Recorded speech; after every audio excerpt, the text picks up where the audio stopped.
So a little update on preseason start and all the work I've done on this trailer so far.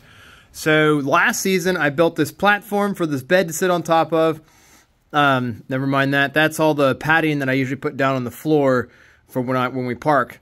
And I have a Corvette race car, so it just drives in here and fits perfectly. It comes up to about here, and it fits under this. Gives a nice little bed, comfortable place to sleep. I built this little, or not built, put the little bug guard in so I can have the side door open and bugs won't come in during the summer. It's nice. Built that little platform back there for all the tires, spare tires that go up there. And then added this fan. It's an exhaust fan. It also does like a ceiling fan, kind of just blows air down, which is kind of nice. Added things for my wife, like a place to hang her clothes and such back there. And then, you know, I wanted this to be more livable. I tried to get a slide-in camper on the truck, but because of how the campers, how far they stick out, then you have to have an extension on the hitch, and that degrades your towing capacity, and I didn't want to deal with any of that, so I ended up not getting that and decided to make this more livable. Main thing is I needed heat. It gets so cold in the winter. Like, the heater has been on in here for a while. You see that it's like 48.9 degrees inside the trailer and like 37, that's in my garage actually, so, or my shop. So it's still pretty cold.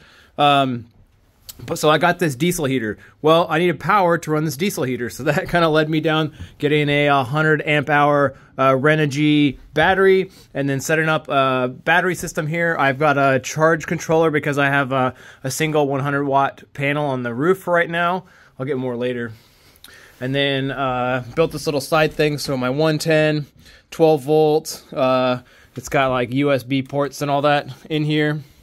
The controller for my diesel heater, radio, because you got to have a radio, and then the shore power comes in through the side and runs into this and everything. And then I got, you know, 110 over here for the microwave and the thing to boil the water. I just mounted these little things in here real quick just to have something, because when we go, we want to have a place to put food and such. So I just kind of threw some stuff in there for now. Probably going to add more of those.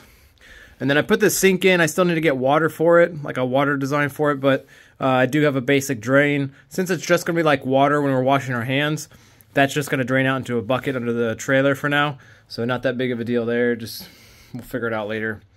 But I got the diesel heater in. That thing is awesome. It actually does pretty well in here. Part of that is the fuel pumps are notoriously loud, so I actually hooked them up outside. And hopefully it's not snowing too, or not raining too hard. We'll see. But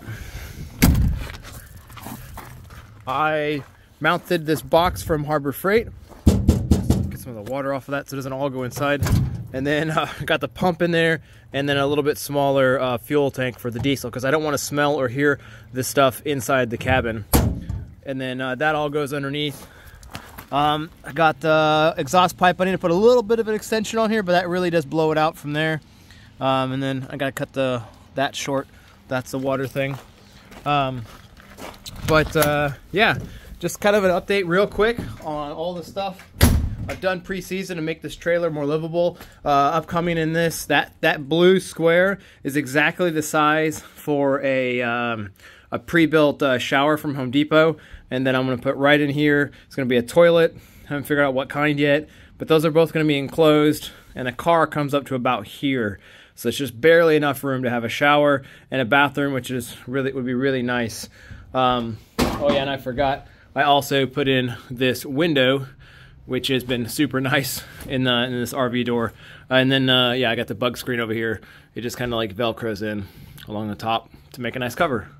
But yeah, I can't wait to get the season started. Kind of bummed because I wanted to start racing today, but we got snowed out and whatnot. But yeah, so this is where the spare tires go and everything, and then the bed and all that stuff. But yeah, can't wait for season to get started, but I wanted to get a little update on what I've been working on and the progress of the trailer. So thanks for watching, and see you in the next one, hopefully soon, out on the racetrack. Got lots of events all planned out here. All the weekends. I'm racing just about every weekend of every month. There's maybe one weekend a month where I'm not racing, or one weekend day, because a lot of times I'm racing the Saturday or the Sunday. Anyway, see you out on course. Thanks for watching.